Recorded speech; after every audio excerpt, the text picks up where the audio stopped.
Hello, everyone, and welcome to Blue Spruce Hollow.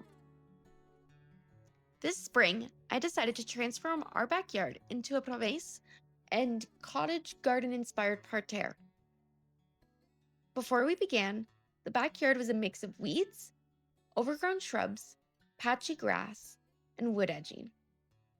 But the biggest issue was that the yard wasn't properly leveled. Over time, it had shifted, leaving a steep drop off at the back of the garden. It wasn't particularly safe, and it certainly wasn't a place where you wanted to sit outside and relax. The first step was demolition. I started by pulling up and cutting apart the old wood edging, digging out overgrown shrubs by hand, and removing what was left of the sod. As with most garden projects, things looked much worse before they looked better.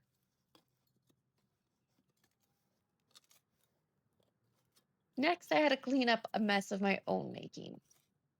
The year before, while renovating my front garden, I discovered a large amount of decorative stone underneath a layer of landscaping fabric. Rather than hauling it away, I spread it over as much of the backyard to suppress the grass as possible because I knew eventually I wanted to get rid of it. At the time, this seemed like a great idea. Unfortunately, now I needed to move it all over again. I spent days filling wheelbarrows, sifting the soil from stone, and cleaning the material so I could reuse it as the base for our future pathway. I never managed to recover every last stone, but that's all right because the ones that remain behind will eventually move down and help improve drainage in the soil. Once that was all finished, we moved on to the biggest job of the project, leveling the yard. The soil here is heavy clay, so breaking it up was no easy task.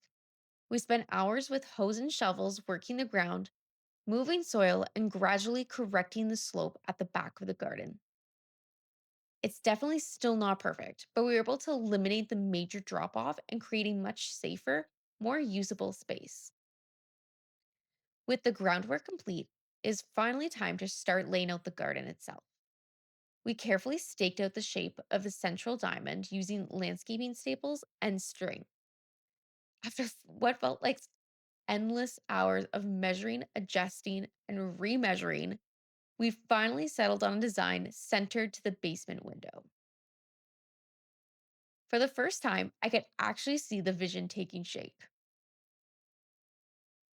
Next came digging out the pathway.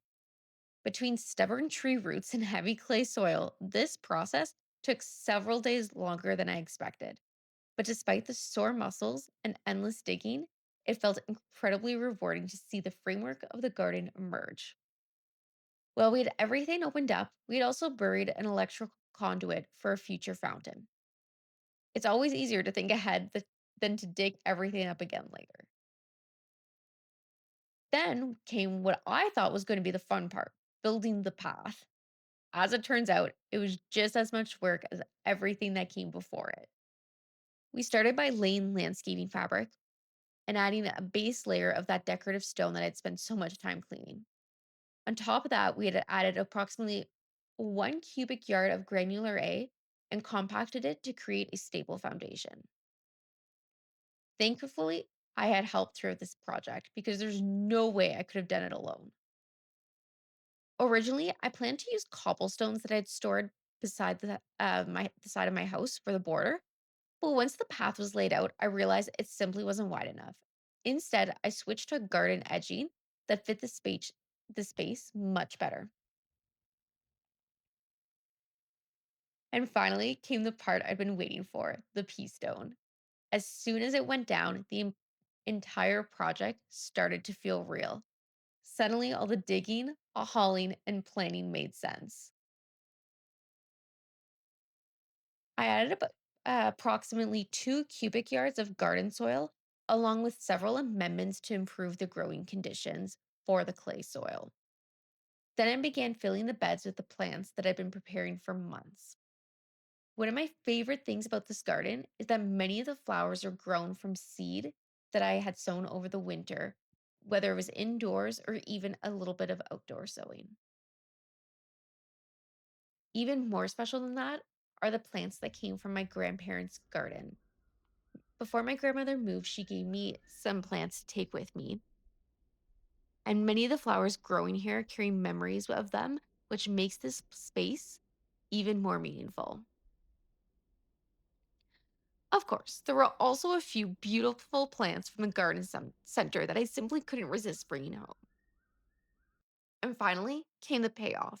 Seeing all those seedlings and plants settle into their new home, surrounded by the path we had worked so hard to build, made every wheelbarrow, every root, and every sore muscle worth it.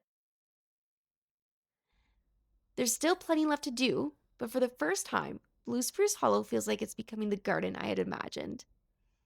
Thank you for joining me here at Blue Spruce Hollow. We'll see how it grows.